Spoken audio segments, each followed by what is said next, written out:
I'm Nancy Showalter, and you're listening to Spirituality for the Politically Incorrect podcast.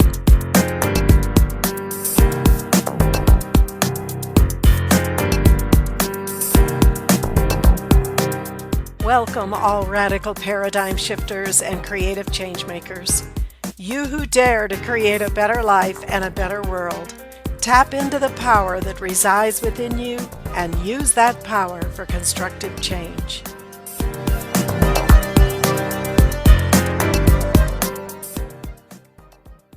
Hello and welcome to the Stress Antidote. I'm very happy to have everyone here today, and we have a very special guest, Dr. Elizabeth Hughes. Dr. Hughes is a board-certified dermatologist, a health coach, an energy medicine practitioner, and a registered yoga teacher. After treating thousands of patients with stress-related illness and having her own life nearly ruined by stress, she vowed to find a better solution to the epidemic of stress than what conventional medicine offers. Dr. Hughes has developed a revolutionary approach, which we're looking forward to hearing about, to stress reduction based on establishing trust in the human body. Dr. Hughes believes that once each person has cultivated a deep and abiding trust in the power of the human body, our experience of health and illness will change for the better forever. Welcome, Dr. Elizabeth Hughes. Well, Nancy, thank you so much for having me. I'm so excited to be here today. Well, you are most welcome. We're excited to have you. May I call you Elizabeth? Yes, I want you to. Okay, great. So why don't we just begin by having you tell us a little bit about your background and some of the things you went through that brings you to this point. Yes, of course.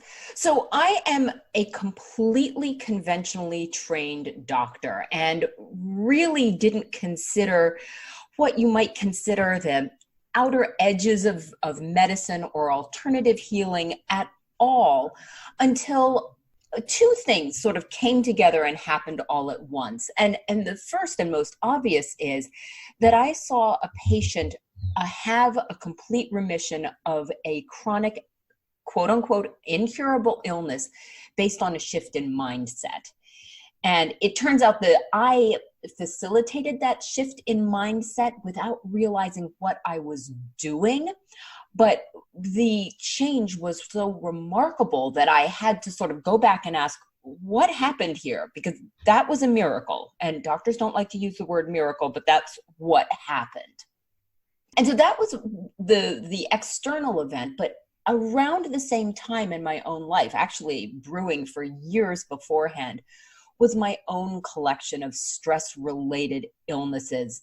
I had chronic pain in a hip. I had chronic fatigue. I had all of the symptoms for chronic fatigue. I fit the definition to a T.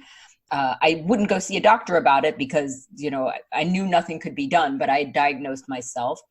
I had significant anxiety. I had terrible panic attacks. And I had actually been diagnosed with cancer it was a quote unquote easy cancer to cure, but my recovery was much worse than it probably should have been according to the statistics. And I had to look and realize that the shift in mindset that had happened to the patient who had the miraculous cure could be applied to myself too. And so I had to go and look at the non-medical parts of healing. And that's when I became a health coach. I did my yoga teacher training, and I got trained in an energy medicine technique that helps to change subconscious beliefs. And that brings me here today. Oh, that's great. Well, it is interesting how sometimes our own, you want to say personal crisis or whatever, really becomes the turning point in our lives. It's really quite amazing when you look at that. That's the case for so many people. Absolutely. And it is sort of an idea of it can be a turning point. There can be a lesson and a blessing. Absolutely. Anything. Yes, that's absolutely true. And unfortunately, not everybody does see that. And it can also become a very limiting situation to someone. But we are going to be exploring how it's not going to be a limiting situation no matter what we do find. And it's interesting, you turn to yoga. I used to teach yoga a number of years back, and I found it to be, very amazing. I don't want to say science necessarily, but, practice. I'll go with science. Yeah, I'll go with science. Yeah, it is. And mostly I taught hatha yoga, but basically tuning into those inner components also. Hatha yoga is basically a basis for Raja yoga, which is meditation. So yeah, that's great. Well, I know, Elizabeth, that you have talked about a simple mindset shift and a simple exercise that you can activate your body's repair systems at will. And to me, that is so exciting. So we'd love to hear about that. Yeah, absolutely. So after I had done all that training that I talked about, I started working with people one-on-one to look at subconscious beliefs. And after a few years, I realized that the same belief was coming up over and over in pretty much everyone I worked with.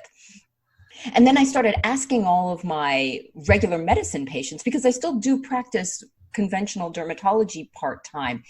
And I found the same belief there. And that is this deep belief that our bodies are somehow going to fail, that we cannot rely on ourselves or on our actual physical body to be or maintain our health, to be healthy or maintain our wellness. And that we're all just 1 minute from some disaster that is going to knock us off course. That makes sense? Well, now that's a very fascinating discovery. Absolutely. And that's interesting that you should find that through so many different practices that you engage in and people that you work with. And, you'd have to think that some of that would come from just our whole concept in society that you grow old and you're meant to get sick and die. Yes, and that's exactly part of it. When you look at the biologic facts of how the body works, you realize that there's that belief that I'm falling apart all the time is completely contradicted by how the body works and repairs itself. And we have repair systems that are constantly renewing us, fixing damage, replacing cells, adding new proteins. I mean, it's like if it was a building, it would never not be under construction. It's always being fixed. All right. Oh, that's great. Yeah. Yeah. So there's, but my personal definition of stress is that sort of discomfort with the idea that our bodies are going to fail us. And that really comes down to that I don't trust myself. I don't. And that the mindset shift is to shift and learn to trust yourself.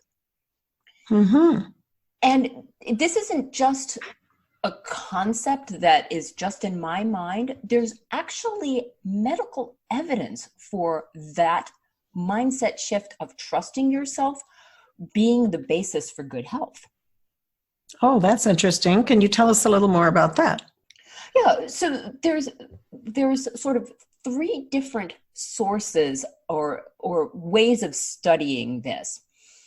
And the first is really to just there are psychological studies on this, asking people what they think about their health and then following them to see what happens with their health. And I'm just going to share one little study that demonstrates this. There are hundreds more, but I'm going to share one.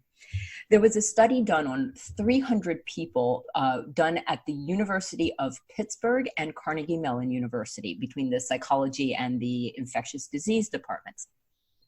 300 healthy people were recruited, and they were asked to rate their health on a 1 to 5 scale. So 1 meant my health is poor, and 5 was my health is excellent. So 2 was fair, 3 was good, 4 was very good, and 5 was excellent. All right. Then all of these participants, regardless of what they rated their health, were then examined to determine if they were medically ill in any way, and they were all determined to be completely healthy. Then each person was given nose drops full of the flu virus that they had to inhale. And if anyone's ever had that nasal flu vaccination, that's what they got. So they got a nose full of the common cold. So they were directly exposed and then monitored for 5 days to determine whether or not they developed the common cold, right? Mm-hmm. Well, first off, what's the first thing that's very interesting is you would think if you got a nose full of the common cold virus, you would develop the common cold 100% of the time, right? Not everyone did develop that. So that's just fascinating right there. Right. But the people who rated their health as excellent, as a 5 out of 5 on that scale, developed the common cold at half the rate that the people who judged their health to be very good, 4 out of 5 on the scale. And then the next group of people were people who judged their health as either good or fair. So they were 2s and 3s. There weren't enough people in those categories to make them separate, but they developed the common cold at about 2.5 times the rate that people who rated their health as excellent rated it. So that's one little situation, but it shows that what you think about your health before you're exposed to the common cold makes a difference for whether or not you're going to get it. Yes, right. Absolutely. There have been decades of similar studies done, dating back to the 70s, all over the world that indicate similar results. Well, it brings to mind the placebo studies also, that people who take the placebos versus who take the actual medicine, and people who think they're taking the medicine but they're taking a placebo get well. It's very interesting how much we actually control, sometimes not knowing that we're controlling it, but how much we do control what happens to our physical bodies. Yeah. And I'm glad you mentioned placebo, because that's another line of research that reaffirms this. What goes into making the placebo effect has actually been very carefully studied, so that it's been teased out the contribution of the mindset of the patient, the mindset of the doctor or practitioner, and then the environment in which the study or research is conducted. And all 3 of those have been looked at as contributing to the positive aspects of the placebo effect. Interesting. Yeah. That's very interesting. And when you and what's really, really interesting is whole studies have been done where nobody got treatment. Now, everybody got a sham treatment in the research, but controlled for the outcome of the patient, the attitude of the patient, the attitude of the practitioner, and the environment.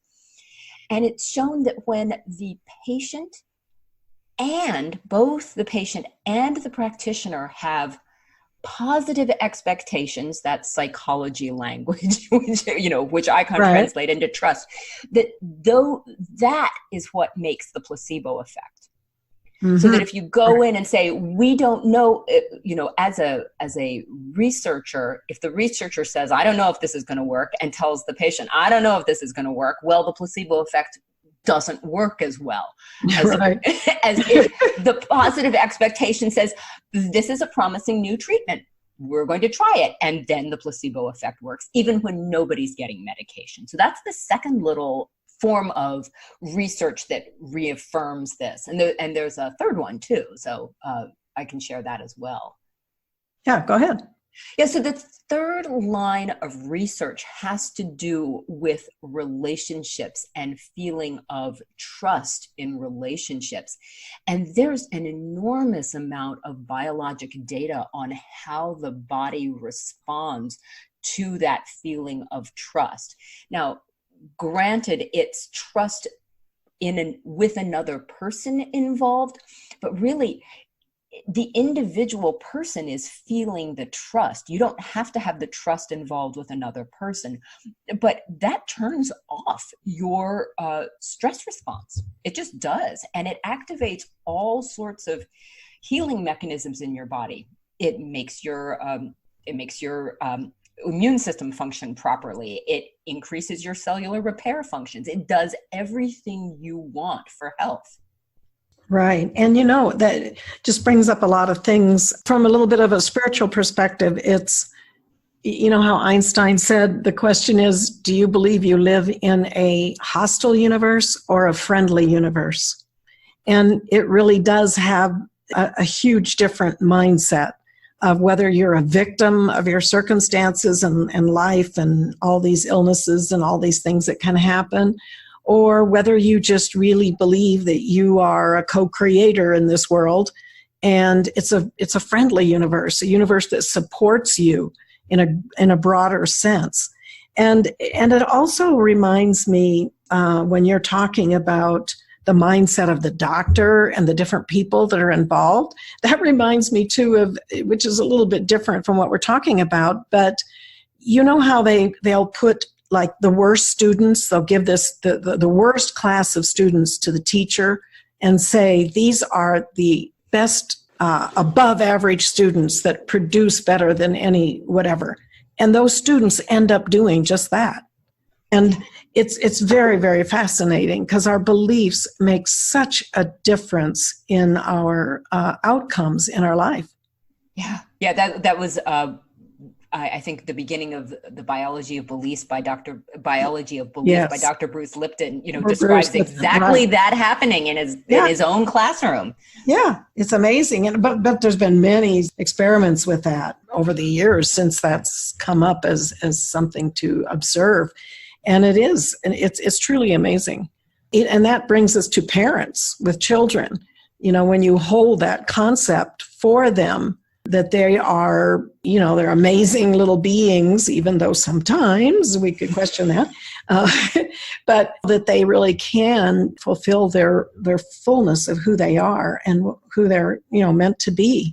And it makes a difference. And versus telling your kid, oh, you're stupid, or, oh, you'll never amount to anything, these kinds of things create these beliefs that we have. And society, of course, contributes as we've been talking about it. So, yeah, there's a lot that goes into this. And I've always kind of told some of my clients and people that, which would be a little controversial to some, that really we create our own stress. And I put the example that we're from the United States, but we live much of the year in Ecuador in South America. And the cultures are quite different in that it can be a very stressful culture in the United States, the way we live our lives. And when you come to a country like this, it's just very different. And I always like to say, well, in the United States, we live to work, but here they work to live. And it's just a much more relaxed environment. And yes, people just love their work. They do their work, but it's not like the end all be all. But what I discovered when we moved here and were here for a while, that, we were still working at a distance. And all of a sudden you could find yourself like, oh, I'm pressure. I got to do this. I got to do that.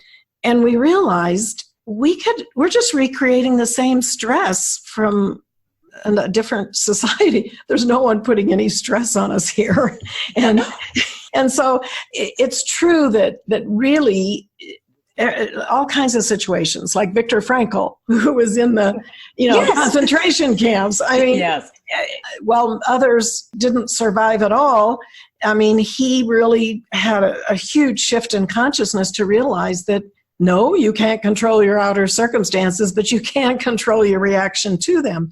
So it's very important, a lot of these things. So yeah, and it's absolutely true about the fact that we recreate it. And I feel that that's because after a while, people forget how it feels to really feel healthy, to how it feels to not feel stress. And when I talk with my clients about what would you envision for your health, they will be hard for them to even say what they want because it seems too unbelievable, too remote. It can't be. They're not even comfortable imagining the potential because it seems too unachievable. And that's sad. Yes, absolutely.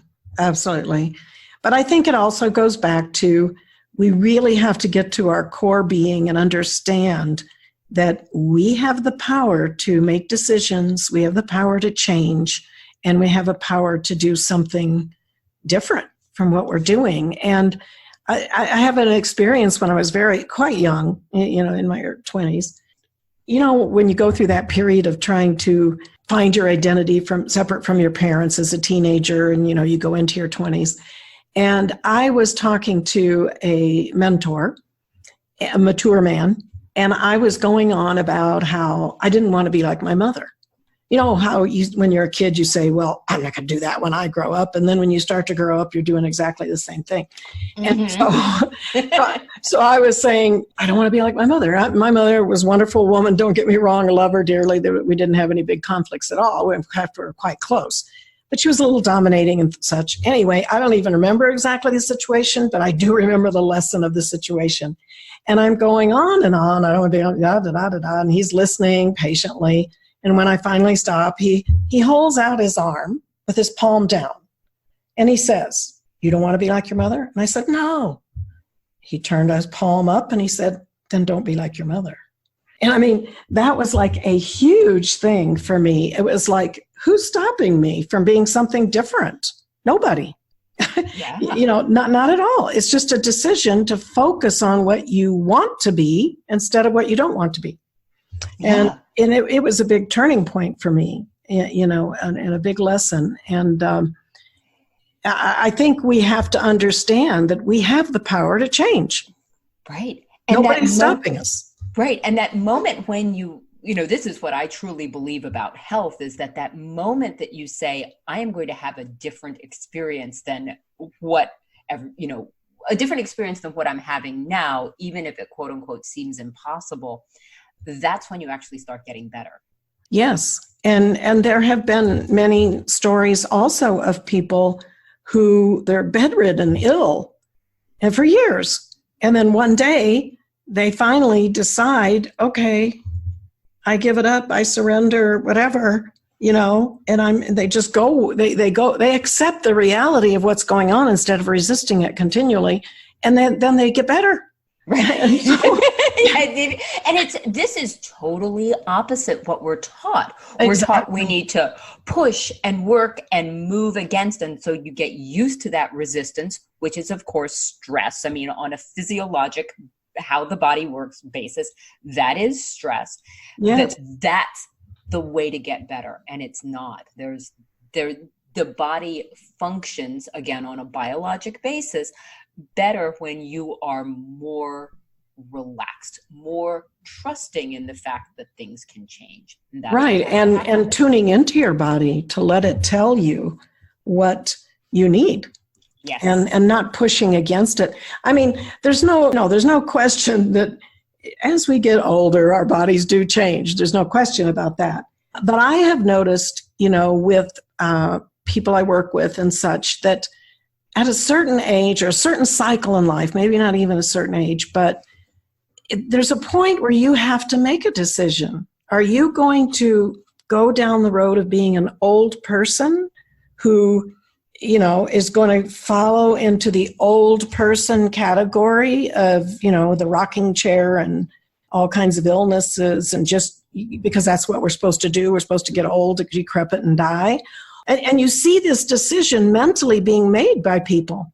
If they may have to make this decision, am I going to just, and it's not a matter of fighting getting old, because we're all going to get old and we're all going to die, but it's a matter of moving in that positive, creative direction. And if something happens in your body or some illness or something, yes, you have to deal with it. But it's not necessarily who you are, and it's not necessarily the end of the world. So many people heal themselves of terminal illnesses, told to go home and die, and then they decide, okay, I'm just going to, go out and enjoy myself in nature and everything, and then they, live for another 10 or 20 years. So it is an amazing thing. So basically, Elizabeth, you're saying, then let's just define the stress antidote. How would you just define that for our listeners?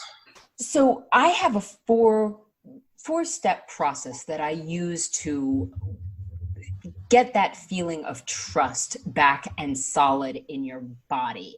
And you can kind of think about these 4 steps the way you might build trust with another person. You're just building it with yourself. And so if you're trusting another person or yourself, you're going to recognize the strengths that you have. And so knowing how strong the body is, learning a little bit better about how the body works and functions and what it can overcome, just that knowledge is amazingly empowering. The second thing that you do when you're building trust is you respect. You respect yourself, which this is hard, but none of that, I call it bad mouthing. It doesn't sound very nice, but I'm old. It's normal for me to feel this way. I can't because then nobody in my family has done it. All of that just got to stop. And it can be hard because you also can't let any of that come in from someone else. Right. Mm-hmm. That is tough. I will be honest with that. The third is to communicate. And you so perfectly said, Nancy, about tuning into what your body wants. You've got to learn how to listen to your body and what it needs. It's not that hard and it's not scary. I'm convinced a lot of people don't want to listen because they're afraid of what their body will say. But, well, yes. But what they're abusing me. Yeah, stop. Yeah. But then then once you're able to do that, symptoms become less scary. You don't have to have a real sense of panic if you've got a pain. You can say, all right, I know how to listen to what's going on here. I know what that tickle in my throat means, or whatever the symptom is. So the communication is the third portion. And the final portion is really to support and work in partnership with your body. And that's where you take all of that information that you're learning from your body because you're communicating and find those aligned actions that really support you so that you're finding whatever else it is you need to do. Maybe it is that you need conventional medicine for some things. Maybe it's not. Maybe there's a specific thing that your body needs. Or, as you said, Nancy, go out in nature or, go find your life's purpose or whatever it is. But you're going to find it and you're going to work in a partnership with your body rather than fighting against it and dragging it along. Right. And what's also so interesting is, again, sometimes when we're faced with some kind of bodily limitation or illness or something, it really sparks that desire, or I guess we're kind of forced sometimes, to go within. And to say, you start to face your mortality, and it's like, okay, you start to really ask more in-depth questions about your life, and where do you really want to go from here? And so that has a good aspect to it. Not that we all want to have to get sick to discover that. We can do it without getting ill, but sometimes there's a silver lining in everything. I mean, I always tell people, I have this novel idea. A lot of people say, oh, I hate my job. It's so oppressive and this and that. And I really want to be doing something else, but I can't, because of all their circumstances. And I say, well, there is an alternative. If you can't leave your job, there is an alternative. You can love your job. You can give yourself to your job and love it and be totally into it. And then you watch how circumstances change for you. It's an amazing thing. So, yeah, well, and along those lines, what I've discovered is clients that I've worked with through the process that I do, very frequently, they find, yeah, I know you said that you have to go within and sort of get the messages, but by going through this process and sometimes not even paying attention to what your actual physical symptoms are or something, everything sort of falls into place and works out. I've had people come and see me for insomnia and anxiety and have that get solved and also get a promotion. And, you know, that wouldn't have happened any other way. Exactly. You know, another person who's like, I've got horribly high blood pressure. I need to bring it down. And I repaired my relationship with my mother.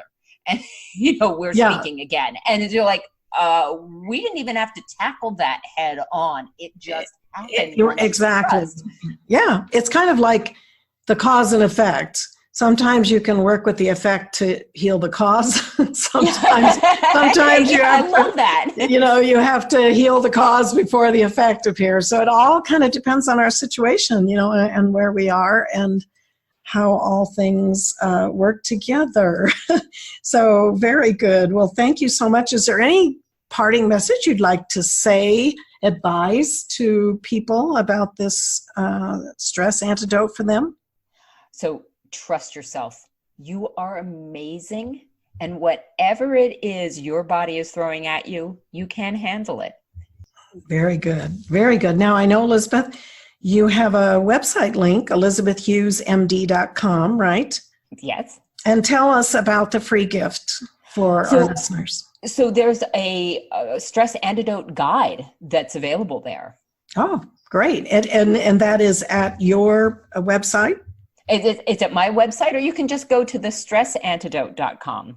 Okay, so great. elizabethhughesmd.com or thestressantidote.com to get the free, is it a publication? Yeah, it's a guide that talks about my process and okay. So you can know it all. Awesome. And you can contact Elizabeth at her website also, right? Yes, absolutely. I'd love to hear from you. Well, very, very good. And thank you ever so much for being with us today. I think it's wonderful what you've shared with our audience and very, very beneficial, of course. And I applaud you for your work. Thank you. And it's always wonderful to connect. Thank you so much, Nancy, for having me. You are most welcome. So everybody, I will see you next week. Until then, keep an open mind, a generous heart, and a powerful spirit.